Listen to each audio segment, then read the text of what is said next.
ನೋಡಿ, ಧರ್ಮಸ್ಥಳ ಕೇಸ್ನಲ್ಲಿ ಈ ಸಮೀರನ ಹೆಸರು ಬಿಟ್ಟಿದ್ ಯಾಕೆ ಅನ್ನುವಂತಹ ಪ್ರಶ್ನೆಗಳು ಈಗ ಮೂಡ್ತಾ ಇವೆ. ಹಿಂದೂ ಮುಖಂಡ ತೇಜಸ್ ಗೌಡ ಈ ವಿಚಾರವಾಗಿ ಗಂಭೀರ ಆರೋಪವನ್ನ ಮಾಡಿದ್ದಾರೆ. ಸಮೀರ್ ಮೊಹಮ್ಮದ್ನ ಹಿಂದೆ ಕಾಂಗ್ರೆಸ್ ಸರ್ಕಾರ ಇದೆ, ಕಾಂಗ್ರೆಸ್ ಸರ್ಕಾರ ಈ ಸಮೀರ್ನನ್ನ ಸೇವ್ ಮಾಡ್ತಾ ಇದೆ ಅಂತ ಗಂಭೀರ ಆರೋಪವನ್ನ ಮಾಡಿದ್ದಾರೆ ತೇಜಸ್ ಗೌಡ. ಧರ್ಮಸ್ಥಳ ತನಿಖೆಯಲ್ಲಿ ಸಮೀರ್ ಹೆಸರು ಬಿಟ್ಟಿದ್ ಯಾಕೆ ಅಂತ ಇವರು ಪ್ರಶ್ನೆ ಮಾಡಿದ್ದಾರೆ.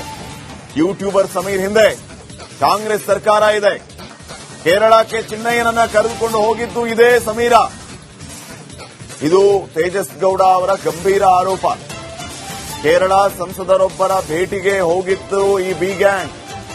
ಚಿನ್ನಯ್ಯನನ್ನ ಕರ್ಕೊಂಡು ಹೋಗಿದ್ದೆ ಈ ಸಮೀರ ಕೇರಳಗೆ. ಕೇರಳದಲ್ಲಿ ಒಬ್ಬ ಎಂಪಿನ ಭೇಟಿ ಮಾಡಿಸೋದಕ್ಕೆ ಅಂತ ಈತ ಚಿನ್ನಯ್ಯನನ್ನ ಕರ್ಕೊಂಡು ಹೋಗಿದ್ದ. ಈ ಗಂಭೀರ ಆರೋಪವನ್ನ ಮಾಡ್ತಾ ಇರೋದು ಹಿಂದೂ ಮುಖಂಡ ತೇಜಸ್ ಗೌಡ.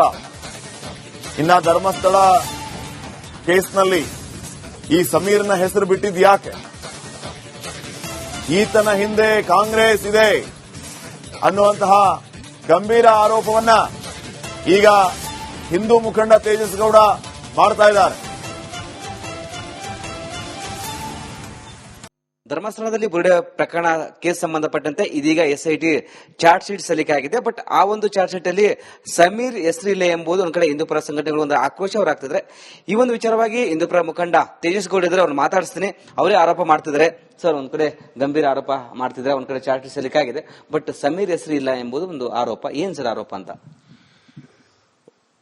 ಈ ಧರ್ಮಸ್ಥಳ ವಿಚಾರದಲ್ಲಿ ತಾವುಗಳು ವಿಶೇಷವಾಗಿ ರಿಪಬ್ಲಿಕ್ ವಾಹಿನಿ ನಿರಂತರವಾಗಿ ಧರ್ಮಸ್ಥಳದ ಮೇಲೆ ಆಗ್ತಿರುವಂತಹ ಷಡ್ಯಂತ್ರನ ಒಂದೊಂದೇ ಎಳೆ ಎಳೆಯಾಗಿ ಸತ್ಯನ ಜನಕ್ಕೆ ಗೊತ್ತಾಗಿ ಮಾಡಿದಿರಿ. ಇಡೀ ರಿಪಬ್ಲಿಕ್ ವಾಹಿನಿ ತಂಡಕ್ಕೆ ನಾನು ಮೊದಲನೇದಾಗಿ ಅನಂತ ಧನ್ಯವಾದಗಳನ್ನ ಹೇಳೋದಕ್ಕೆ ಇಷ್ಟಪಡ್ತೀನಿ.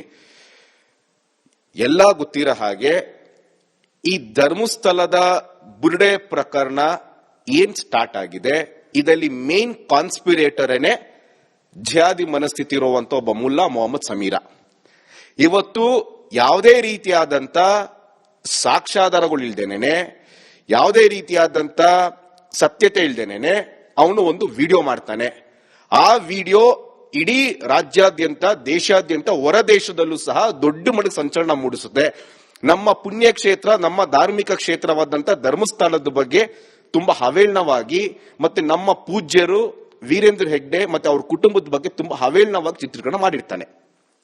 ಆ ವಿಡಿಯೋ ಎಷ್ಟರ ಮಟ್ಟಕ್ಕೆ ಸದ್ ಮಾಡಿರುತ್ತೆ ಅಂತಂದ್ರೆ, ಧರ್ಮಸ್ಥಳದಲ್ಲಿ ಹಿಂಗ ಆಗೇನೋ ಅಂತ ಎಲ್ಲರೂ ನಂಬ್ಕೊಂಡಿದ್ರು. ಇನ್ಫ್ಯಾಕ್ಟ್ ನನ್ನ ಹಿರಿಯ ಸಹೋದರು, ನನ್ನ ಆತ್ಮೀಯ ಸ್ನೇಹಿತರು ಕಾರ್ತಿಕ್, ರವಿ ನನ್ನ ಜೊತೆ ಸದಾ ಇರ್ತಾರೆ. ನನ್ನ ಹೋರಾಟದಲ್ಲಿ ಪ್ರತಿಯೊಂದು ನೋಡ್ಕೊಂಡ್ ಬಂದಿದ್ದಾರೆ. ಅವ್ರು ನನ್ನ ಪ್ರಶ್ನೆ ಮಾಡಕ್ ಸ್ಟಾರ್ಟ್ ಆದ್ರು, ಏನ್ ಧರ್ಮಸ್ಥಳ ಹಿಂಗ ಆಗಿಜಂತೆ, ಈ ತರ ಆಗಿಜಂತೆ ಅಂತ. ನಾನು ಧರ್ಮಸ್ಥಳದ ಪರಮ ಭಕ್ತನಾಗಿ ನನಗೆ ಅದು ತುಂಬಾ ನೋವು ಉಂಟಾಗಿತ್ತು. ಮತ್ತೆ ನಾನು ಇದು ವಿಚಾರವಾಗಿ ನಾನು ಕೋರ್ಟು ಸಹ ನನ್ನ ಮೆಟ್ಲಿರುತ್ತೆ, ಅದು ನಿಮ್ಗೂ ಸಹ ಗೊತ್ತಿರೋ ವಿಚಾರ. ಆದ್ರೆ ಮೊಹಮ್ಮದ್ ಸಮೀರಿನ ಆ ಮುಲ್ಲಾನ ಹೆಸರು ಏನಕ್ಕೆ ಇವರು ಚಾರ್ಜ್ ಶೀಟ್ ಅಲ್ಲಿ ಉಲ್ಲೇಖ ಮಾಡಿಲ್ಲ, ಇದು ನಮ್ಗೆ ಈಗಲೂ ಸಹ ಅನುಮಾನ ಏನಕ್ಕೆ ಮೂಡ್ತಿದೆ ಅಂತಂದ್ರೆ, ಎಲ್ಲೋ ಒಂದು ಕಡೆ ಈ ಸರ್ಕಾರ ಮುಸಲ್ಮಾನರ ಓಲೈಕೆ ಈ ಮಟ್ಟಕ್ಕೂ ಮಾಡುತ್ತಾ? ತುಂಬಾ ಸ್ಪಷ್ಟವಾಗಿ ಹೇಳ್ತೀನಿ, ಯಾವ ಚಿನ್ನಯ್ಯ ಕೇರಳ ಪ್ರವಾಸ ಸಂದರ್ಭದಲ್ಲಿ ಕೇರಳದ ಒಂದು ದೊಡ್ಡ ರೆಸಾರ್ಟ್ ಅಲ್ಲಿ ರೂಮ್ ಬುಕ್ ಮಾಡಿಕೊಟ್ಟಿದ್ದಂತ ವ್ಯಕ್ತಿ ಯಾರು? ಇದೇ ಸಮೀರ. ರೂಮ್ ಬುಕ್ ಮಾಡಿಕೊಟ್ಟು ಚಿನ್ನಯ್ಯನ ಇಟ್ಟಿದ್ದಂತ ಇದೇ ಸಮೀರ. ಅಂದ್ರೆ ಚಿನ್ನಯ್ಯನನ್ನ ಕೇರಳ ಕರ್ಕೊಂಡೋಗಿ ರೂಮ್ ಬುಕ್ ಮಾಡಿ ಕೊಟ್ಟಿದ್ದಾಗಾದ್ರೆ ಇವರು ಏನು ಉದ್ದೇಶ ಸರ್ ಅಂತ? ಕೇರಳದಲ್ಲಿ ಒಬ್ಬ ಸಂಸದರನ್ನ ಭೇಟಿ ಆಗೋದಿಕ್ ಹೋಗ್ತಾರೆ. ಆ ಸಂಸದ ಯಾರು ಅಂತ ತಾವು ಮಾಧ್ಯಮಲ್ಲೂ ಸಹ ಪ್ರಸಾರ ಮಾಡಿದಿರಿ. ಆ ಸಂಸದ ಲೆಟರ್ ಕೂಡ ಬಡಿತಾನೆ ಯಾರಿಗೆ, ಅಮಿತ್ ಶಾ ಅವರಿಗೆ, ಧರ್ಮಸ್ಥಳ ವಿಚಾರನ ತನಿಖೆ ಮಾಡಬೇಕು ಅಂತ. ಆ ಸಂಸದನ ಭೇಟಿ ಆಗೋ ಸಂದರ್ಭದಲ್ಲಿ ಕೇರಳ ಒಂದು ದೊಡ್ಡ ರೆಸಾರ್ಟ್ ಅಲ್ಲಿ ರೂಮ್ ಬುಕ್ ಮಾಡಿದ್ದು ಇದೇ ಮೊಹಮ್ಮದ್ ಸಮೀರ. ಇದು ಆ ಕೇಸ್ ಫೈಲ್ ಅಲ್ಲಿ ಉಲ್ಲೇಖ ಆಗಿದ್ಯಾ? ಉಲ್ಲೇಖ ಆಗಿಲ್ಲ ಅಂತಂದ್ರೆ ಮುಂದಿನ ದಿನಗಳಲ್ಲಿ ಇದ್ರ ವಿರುದ್ಧ ನಾವು ಹೋರಾಟ ಮಾಡಬೇಕಾಗ್ತದೆ. ಇದಿಷ್ಟು ಎಂದು ಪರ ಮುಖಂಡ ತೇಜಸ್ ಗೌಡ ಅವರ ಮಾತಾಯಿತು. ಕ್ಯಾಮರಾ ಪರ್ಸನ್ ರಘು ಜೊತೆ ವೀರೇಶ್, ರಿಪಬ್ಲಿಕ್ ಕನ್ನಡ, ಬೆಂಗಳೂರು.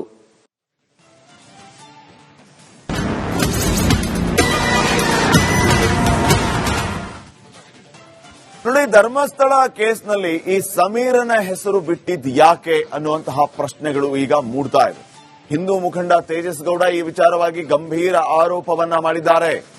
ಸಮೀರ್ ಮೊಹಮ್ಮದ್ನ ಹಿಂದೆ ಕಾಂಗ್ರೆಸ್ ಸರ್ಕಾರ ಇದೆ, ಕಾಂಗ್ರೆಸ್ ಸರ್ಕಾರ ಈ ಸಮೀರ್ನನ್ನ ಸೇವ್ ಮಾಡ್ತಾ ಇದೆ ಅಂತ ಗಂಭೀರ ಆರೋಪವನ್ನ ಮಾಡಿದ್ದಾರೆ ತೇಜಸ್ ಗೌಡ.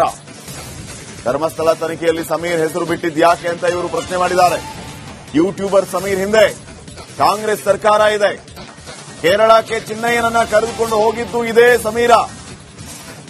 ಇದು ತೇಜಸ್ ಗೌಡ ಅವರ ಗಂಭೀರ ಆರೋಪ. ಕೇರಳ ಸಂಸದರೊಬ್ಬರ ಭೇಟಿಗೆ ಹೋಗಿದ್ದು ಈ ಬಿ ಗ್ಯಾಂಗ್. ಚಿನ್ನಯ್ಯನನ್ನ ಕರ್ಕೊಂಡು ಹೋಗಿದ್ದೆ ಈ ಸಮೀರ ಕೇರಳಗೆ. ಕೇರಳದಲ್ಲಿ ಒಬ್ಬ ಎಂಪಿನ ಭೇಟಿ ಮಾಡಿಸೋದಕ್ಕೆ ಅಂತ ಈತ ಚಿನ್ನಯ್ಯನನ್ನ ಕರ್ಕೊಂಡು ಹೋಗಿದ್ದ. ಈ ಗಂಭೀರ ಆರೋಪವನ್ನ ಮಾಡ್ತಾ ಇರೋದು ಹಿಂದೂ ಮುಖಂಡ ತೇಜಸ್ ಗೌಡ. ಇನ್ನ ಧರ್ಮಸ್ಥಳ ಕೇಸ್ನಲ್ಲಿ ಈ ಸಮೀರ್ನ ಹೆಸರು ಬಿಟ್ಟಿದ್ ಯಾಕೆ? ಈತನ ಹಿಂದೆ ಕಾಂಗ್ರೆಸ್ ಇದೆ ಅನ್ನುವಂತಹ ಗಂಭೀರ ಆರೋಪವನ್ನ ಈಗ ಹಿಂದೂ ಮುಖಂಡ ತೇಜಸ್ ಗೌಡ ಮಾಡ್ತಾ ಇದ್ದಾರೆ. ಧರ್ಮಸ್ಥಳದಲ್ಲಿ ಬುರುಡೆ ಪ್ರಕರಣ ಕೇಸ್ ಸಂಬಂಧಪಟ್ಟಂತೆ ಇದೀಗ ಎಸ್ಐಟಿ ಚಾರ್ಜ್ ಶೀಟ್ ಸಲ್ಲಿಕೆ ಆಗಿದೆ. ಬಟ್ ಆ ಒಂದು ಚಾರ್ಜ್ ಶೀಟ್ ಅಲ್ಲಿ ಸಮೀರ್ ಹೆಸರಿಲ್ಲ ಎಂಬುದು ಒಂದ್ ಕಡೆ ಹಿಂದೂಪರ ಸಂಘಟನೆಗಳು ಒಂದು ಆಕ್ರೋಶ ಹೊರಾಗ್ತಿದ್ರೆ, ಈ ಒಂದು ವಿಚಾರವಾಗಿ ಹಿಂದೂಪರ ಮುಖಂಡ ತೇಜಸ್ ಗೌಡ ಇದ್ರೆ ಅವ್ರು ಮಾತಾಡಿಸ್ತೀನಿ. ಅವರೇ ಆರೋಪ ಮಾಡ್ತಿದ್ದಾರೆ. ಸರ್, ಒಂದ್ ಕಡೆ ಗಂಭೀರ ಆರೋಪ ಮಾಡ್ತಿದ್ರೆ, ಒಂದ್ ಕಡೆ ಚಾರ್ಜ್ ಶೀಟ್ ಸಲ್ಲಿಕೆ ಆಗಿದೆ, ಬಟ್ ಸಮೀರ್ ಹೆಸರು ಇಲ್ಲ ಎಂಬುದು ಒಂದು ಆರೋಪ. ಏನ್ ಸರ್ ಆರೋಪ ಅಂತ?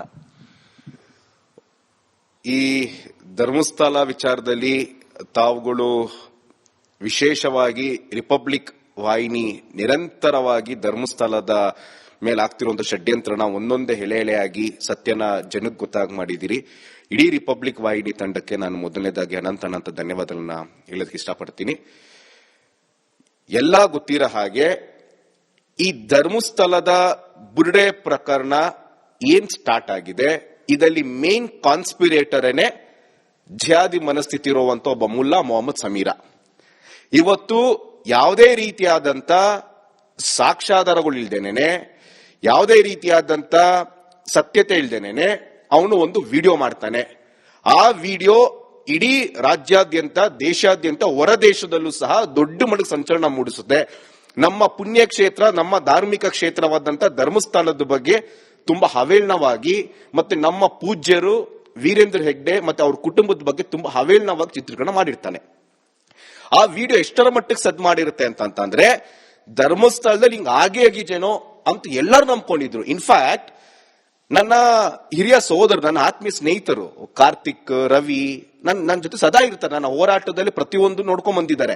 ಅವ್ರು ನನ್ನ ಪ್ರಶ್ನೆ ಮಾಡಕ್ ಸ್ಟಾರ್ಟ್ ಆದ್ರು, ಏನ್ ಧರ್ಮಸ್ಥಳ ಹಿಂಗ ಆಗಿಜಂತೆ, ಈ ತರ ಆಗಿಜಂತೆ ಅಂತ.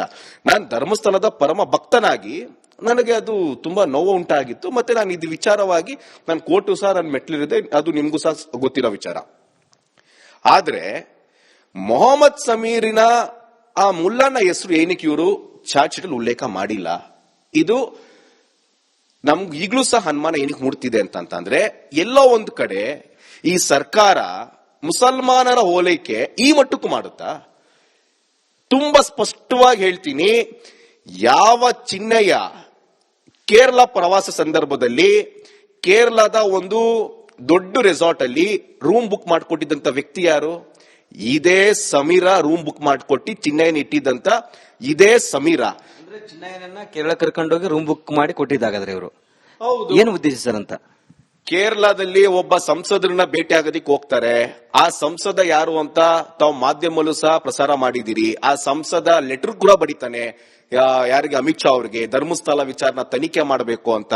ಆ ಸಂಸದನ ಭೇಟಿ ಆಗೋ ಸಂದರ್ಭದಲ್ಲಿ ಕೇರಳ ಒಂದು ದೊಡ್ಡ ರೆಸಾರ್ಟ್ ಅಲ್ಲಿ ರೂಮ್ ಬುಕ್ ಮಾಡಿದ್ದು ಇದೇ ಮೊಹಮ್ಮದ್ ಸಮೀರ. ಇದು ಆ ಕೇಸ್ ಫೈಲ್ ಅಲ್ಲಿ ಉಲ್ಲೇಖ ಆಗಿದ್ಯಾ? ಉಲ್ಲೇಖ ಆಗಿಲ್ಲ ಅಂತಂದ್ರೆ ಮುಂದಿನ ದಿನಗಳಲ್ಲಿ ಇದ್ರ ವಿರೋಧ ನಾವು ಹೋರಾಟ ಮಾಡಬೇಕಾಗ್ತದೆ. ಇದಿಷ್ಟು ಇಂದು ಪರ ಮುಖಂಡ ತೇಜಸ್ ಗೌಡ ಅವರ ಮಾತಾಯಿತು. ಕ್ಯಾಮರಾ ಪರ್ಸನ್ ರಘು ಜೊತೆ ವೀರೇಶ್, ರಿಪಬ್ಲಿಕ್ ಕನ್ನಡ, ಬೆಂಗಳೂರು.